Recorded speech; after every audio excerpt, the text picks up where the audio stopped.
What's up guys, welcome back to the channel. In today's video we're going to check out how to enable dark mode on the Bright app. If you prefer a softer look for your eyes or you want to save battery, dark mode is a great choice, and turning it on in Bright is super simple. First, open the Bright app and log into your account. Tap your profile icon or head to the settings tab from the bottom menu. Scroll down until you see the appearance or display settings option.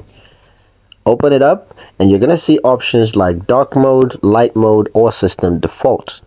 Select dark mode to immediately switch to the darker color scheme. If you choose system default, Bright will follow your phone's global settings, automatically switching to dark or light depending on your device's theme. Once selected, the app will instantly update its appearance, no restart required. And that's it, you've just enabled a cleaner, low light that's easier on the eyes. If you found this useful, then don't forget to like, share, and subscribe for more Bright customization tutorials.